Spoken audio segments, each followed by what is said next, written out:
This is Raino's podcast, The Creative Mindset. Hi everyone, welcome to The Creative Mindset, a podcast about what the future holds at the intersection of creativity and technology. I am Ray Nomoto, the founding partner of IONCO, a global innovation firm based in New York and Tokyo. AI has been the topic of interest for many people in the last 18 months, not just in the creative industry, but also in various industries and how it might impact the way we work as human beings. Since the explosion of tools like ChatGPT, Midjourney, and other generative AI tools, there have been many attempts at leveraging AI in the creation of content. Today's guest is Sho Rust, the founder and CEO of SHO.AI, a tailored AI platform designed to supercharge your content creation process. The SHO.AI platform helps companies reduce the time and money spent on building a brand. With access to cutting-edge technology and their experts' valuable knowledge about branding, businesses can succeed with reduced costs.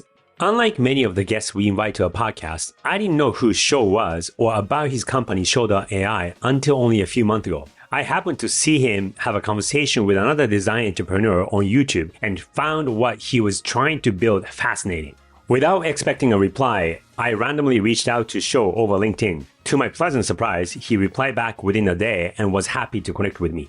Born to a Japanese mother and an American father, he grew up in Japan until he was 14 and then moved to the US to go to high school and college. Unlike many tech entrepreneurs, he studied design at the Art Center College of Design in Pasadena, which is considered to be one of the top art and design schools in the US.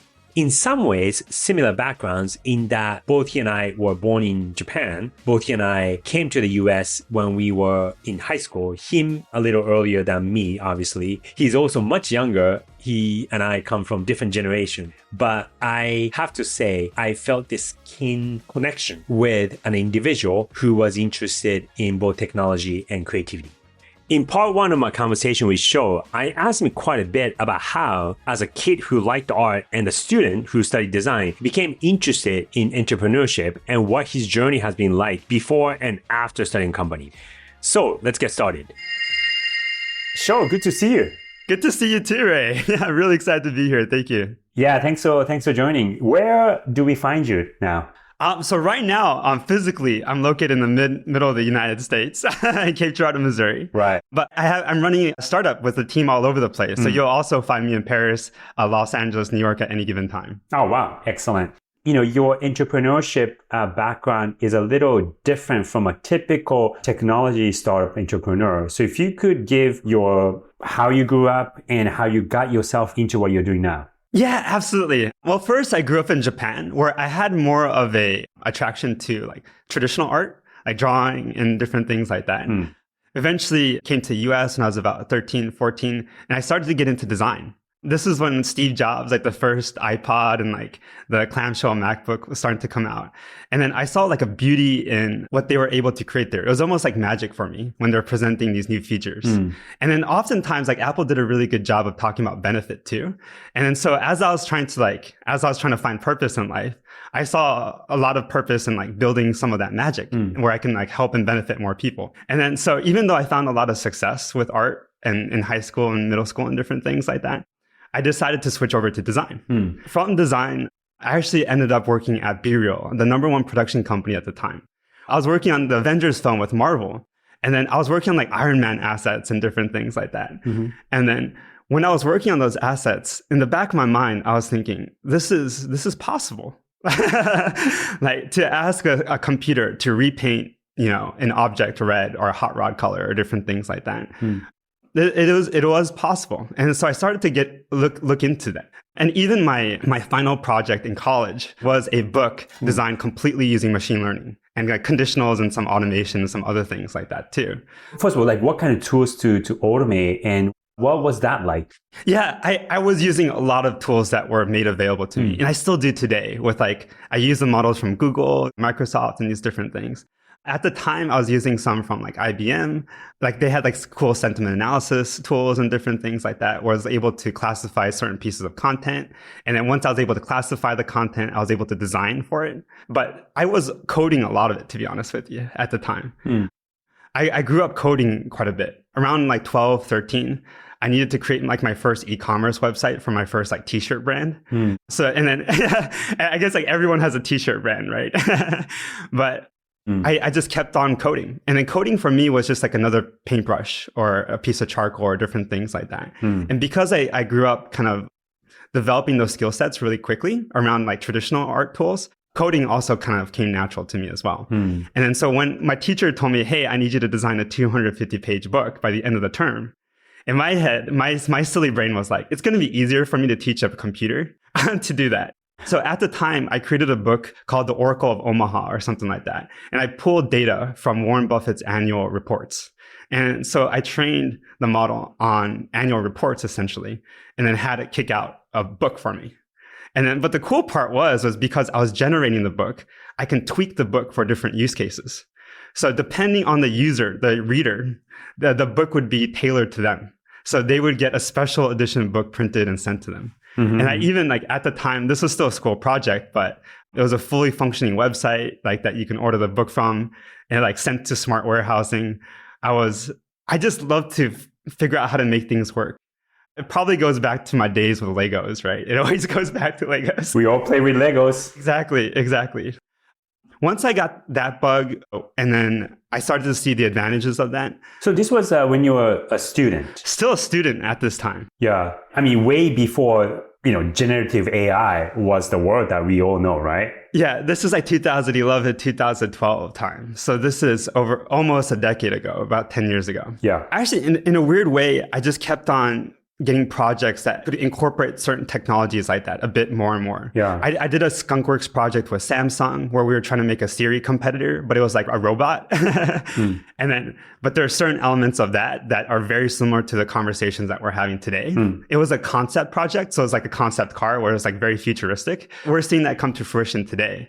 After that, I actually got into a few other different types of startups, which was more like soft goods. I was taking like billboards and turning them into bags and surfboard bags and different things like that. But quickly found my way back to BCG, where I was creating really, really intricate design systems and brands for big companies, right? Just for the sake of the listener, BCG is Boston Consulting Group, right? Yes, yeah, Boston Consulting Group. I don't know if they're still number one, but at the time they were like the number one consultancy in the world.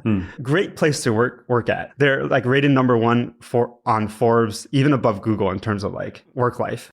So you studied design at Arsenal College when you were a student. Yes. And then you went to BeReal, which is one of the top-notch production companies, digital production companies in the world. Yep. Yeah, you worked there as a designer, correct? Yes, I worked as a designer. Yeah. First, I was an intern, but the cool part was that Facebook went public at that time, and then they hired like everybody in the office. So I got really lucky, and then I landed with like the Google project, the Avengers project, like a few other projects. We actually had this really cool project called Schedule Some Help. It was basically like an AI interface, but we were tricking it. It was all conditionals, where like if a person mentions this keyword, like trigger this video. But basically you could talk to the system. It would trigger one of like 600, 700 videos that we made. And we created this crazy decision tree in terms of like what video to present to them. But people would be able to ask for help. I'm like, hey, I don't know how to fix my ceiling light. And a video would trigger teaching them how to fix their ceiling light. But it's actually pretty wild how I continuously throughout my career kind of ended up with these kind of AI-like projects. Even though it wasn't generative AI at the time, there are elements of the thinking that I still apply to my work today. Then found your way to BCG. Yes. And then I was actually part of BCG Digital Ventures, which was like a skunkworks version of BCG.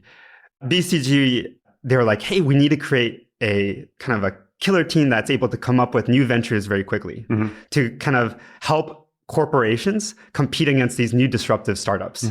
So essentially, like, instead of having a startup disrupt your business, we come in and we work with you to come up with a startup that would disrupt you. And at least you own part of the company that disrupts you. But, startups like speedboats compared to cruise ships are able to navigate waters differently. And then corporations wanted to do the same thing. So at BCG, that's what I did. And then while I was there, I was head of brand at first. So I redid their logo, their website. And then during that time that I was there, I think three or so years, we grew from like 50 to 800 people in that one division. Wow. It was awesome. It was really, really cool. I even got the opportunity to spend a lot of time in Japan. I love that time of my life because Japan is great. Japan with an expense account is even better. Even better, yeah. Yeah, even better because there's so much good food that you get to enjoy. But I got to help start the office in Japan. And then while I was there at DV, a lot of the things that I was doing was kind of similar to what I do today. It was a lot of brand creation and management. I mean, creating like intricate, really sophisticated experience that span these global companies. And then because these companies are so big, when I'm talking about a design system, I'm talking about a design system that's applied across like 1,700 products. It's wild. It's ridiculous scale. And then so I was getting really, really overwhelmed at the time. And talk about like, startups that come from pain points.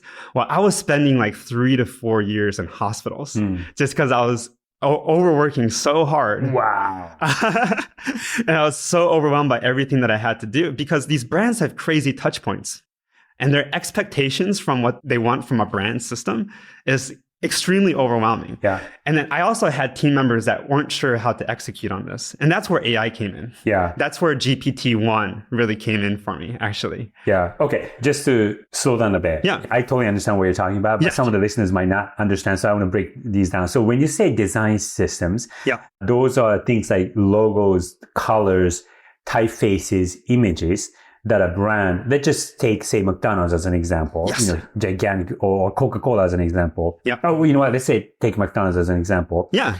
The arches, the red colors, the menus, typefaces, and they're in 100, 200 different countries. They have so many franchise owners who are managing their stores. And every time, let's say a new store opens up, the new owner has to implement the quote unquote, the brand system into their store and into their business so that those things look consistent with the master brand, right? Yes.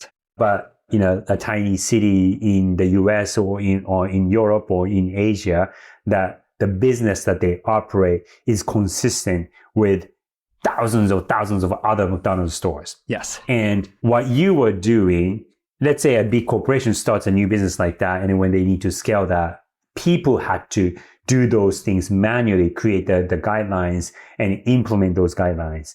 But that's when you started to think about, hey, could this be automated? Is that a fair summary?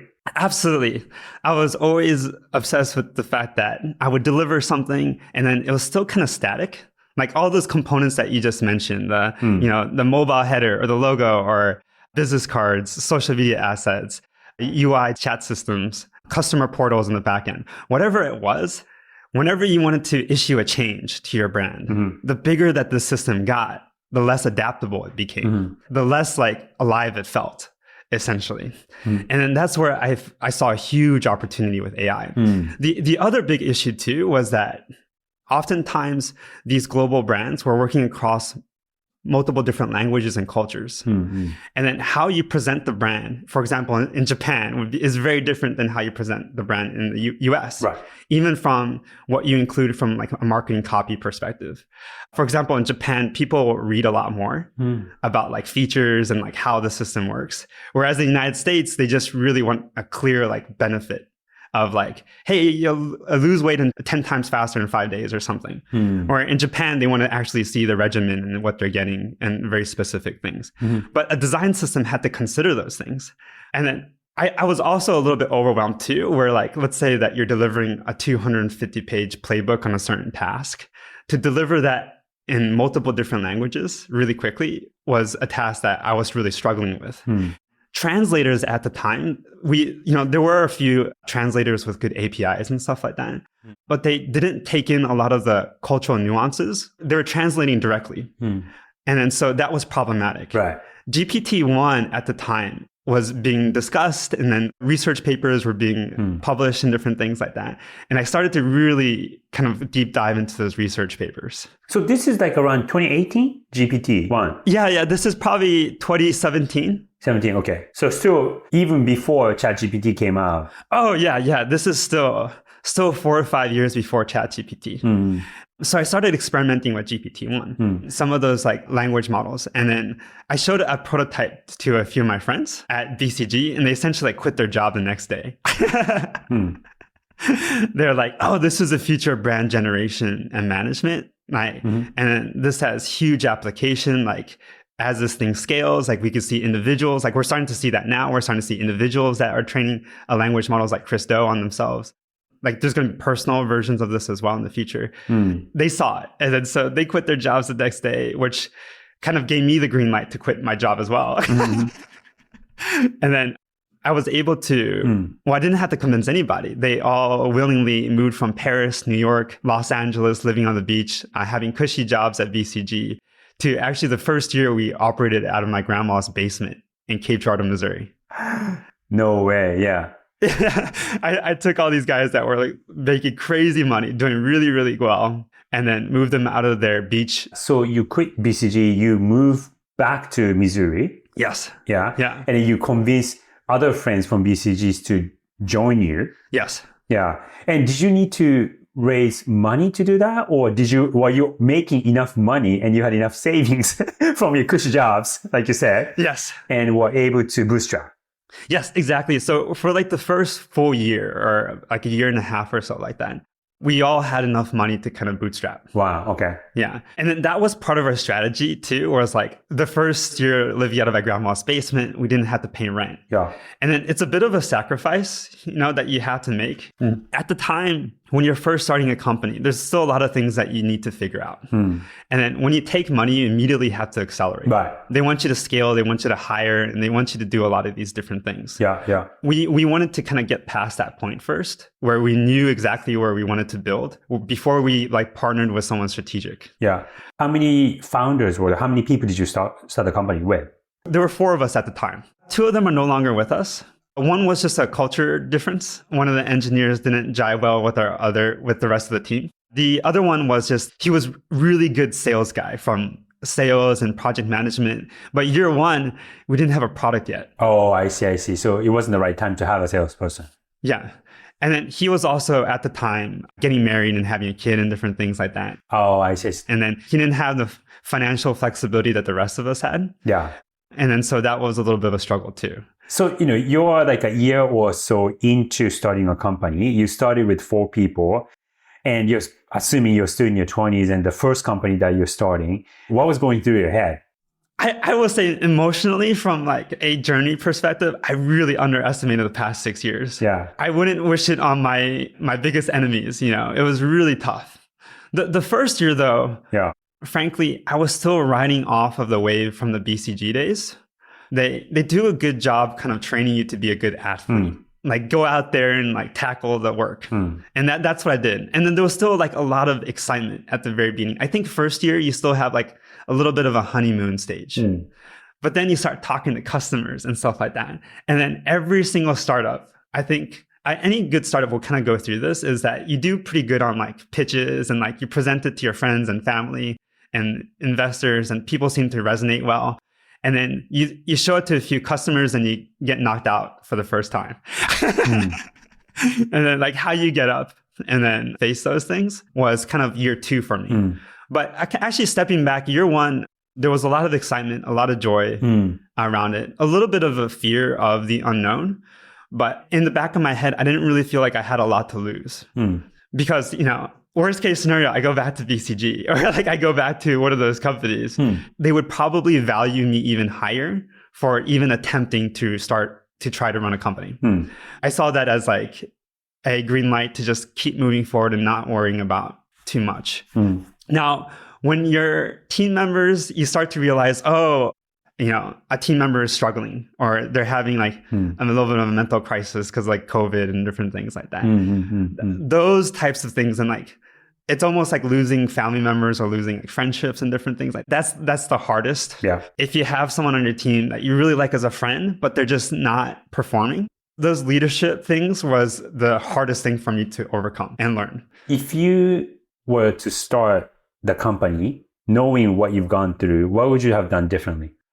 Simplify. I know as a designer, that sounds ridiculous. With a startup, I think it's very easy to overcomplicate things, to try to solve a problem by just like adding to the solution instead of like reevaluating the solution. A lot of people are talking about like first principles and stuff like that now and like rethinking everything from the ground up And I think that's really applicable to startup world. The other thing too, I listened to too many people instead of focusing on just a really clean single user experience for like a single ideal customer profile. As you talk to so many people, whether it's investors or different types of customers, to find that, it's very easy to start Frankensteining your product, especially if you have like a really capable team like I did. Like, for example, we ended up building 600 features in our product. We could have got away with maybe 30, maybe less.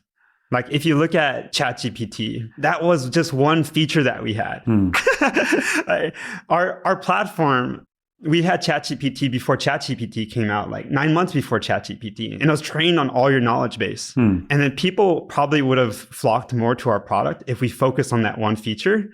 Instead of saying, hey, you could use chat, you could also use image generation, you can also build brand guidelines, you could generate a design system or generate social. It starts to overwhelm the user. And then so, like, especially going into next year, we're really focusing on specific use cases. I see. Yeah. When did you, after you started the company in 2017, 2018, how long did it take for you to start generating revenue? And what was the first big break? So our strategy was to partner with agencies, especially at the time. We didn't have many salespeople. But when you sign an agency, our first big break was honestly when we signed an agency and then they bought like a bulk deal of like 30 platforms for all their customers that they could use. Yeah. Because of our pricing at the time, we were very much of an enterprise product at the time. That was 30 grand a month. It's a pretty good size chunk. Right. And then, so that was a pretty good like, hey, like we're actually making real money now. Like this isn't $600 here and there. We can sell one deal and then pay for 3 salaries. And if we continue to do this, our company will continue to grow pretty well. When you say a platform, it means that, let's say a design agency is working with, again, I'm going to just use an example, Pepsi, right? That would be a platform that you would have the agency buy from you on a monthly subscription basis. And let's say that design agency has 10 clients and they would have a platform per client, a Pepsi, a McDonald's, a Nike, whoever that might be, and they would use your tool. And per platform or per client that they have, they would subscribe to your service for $30,000 per month. And then they would manage those assets for that client, which would be $30,000 sounds like a lot of money. But instead of clients having to hire 10 people, 20 people, 30 people to do that, they can just hire that agency to manage your tool and just pay for that subscription. Exactly. Yeah. At BCG, the numbers were close to like $100 million because that's BCG. They could charge whatever they want, right? But that's what they were charging for these intricate systems. It's like a super weapon from a branding perspective. Yeah. And I was like, oh my God, like startups and different things like that are going to have a hard time competing if like the only companies are these big tech companies that can dish out crazy amounts of money to hire people like me to build them custom systems. Like there is no AI agnostic platform out there that we can train AI models and our team on our entire knowledge base.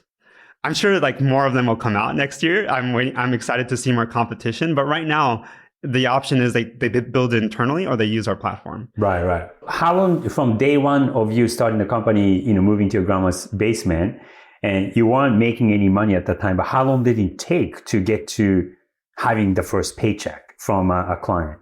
We were probably looking at first paycheck about month 3. Oh, wow. So that's pretty quick. Yeah. I think our first customer was NZXT, the PC gaming company. They were paying us pretty good amount for the first kind of MVP. Now, we replaced that MVP about 8 to 9 months in, but we really focus on, hey, can we get something out there immediately to start getting a customer feedback loop going? That was really important for us to do.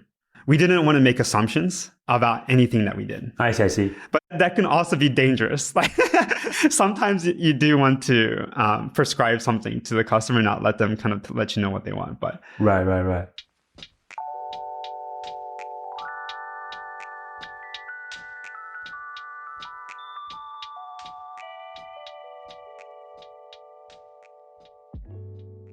That was part 1 of my conversation with Sho Rust, the founder and CEO of SHO.AI, a tailored AI platform designed to supercharge your content creation process. The main theme today was AI and entrepreneurship of a designer. My 3 key takeaways from my conversation with Sho today were: number 1, academic pedigree isn't the only deciding factor for one's career. Number 2, importance of making. Number 3, opportunities are all around us. It's just a matter of noticing them.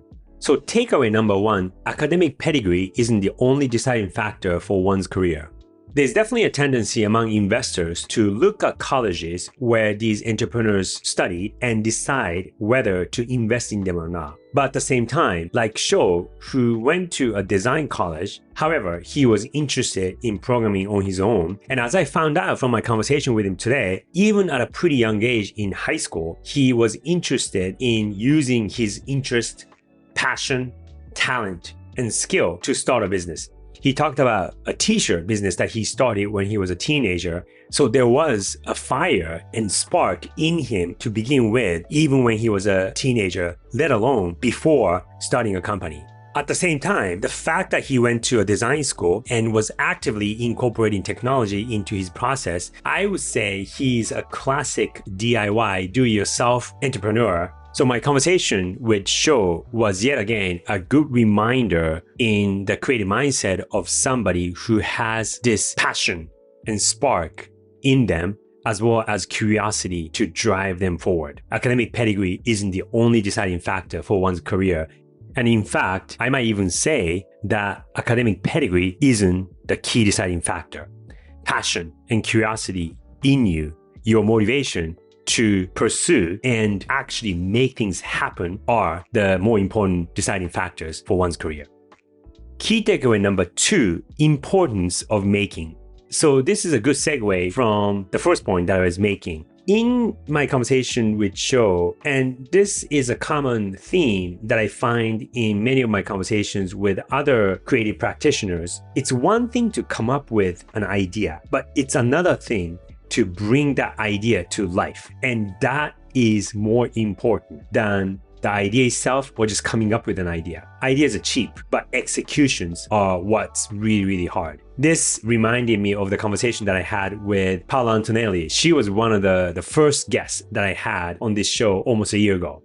The quote that Paola shared with me was, "Ideas a dime a dozen. It's the implementation that counts." This is a quote by an American entrepreneur of the 20th century, Mary Kay Ash, who built Mary Kay Cosmetics in the US. The conversation with Sho was yet another reminder of the same idea, that it's one thing to come up with an idea, but it's actually bringing that idea to life is what's really hard. It's been about almost 6 years since he started the company, and he was an early adopter of AI in the context of design. Back in 2018, GPT, the idea of, or the term GPT, was starting to make its way into businesses, but it was among very few people who were into using large language models, machine learning, and AI to make something. He was an early adopter of generative AI and realized the potential of it.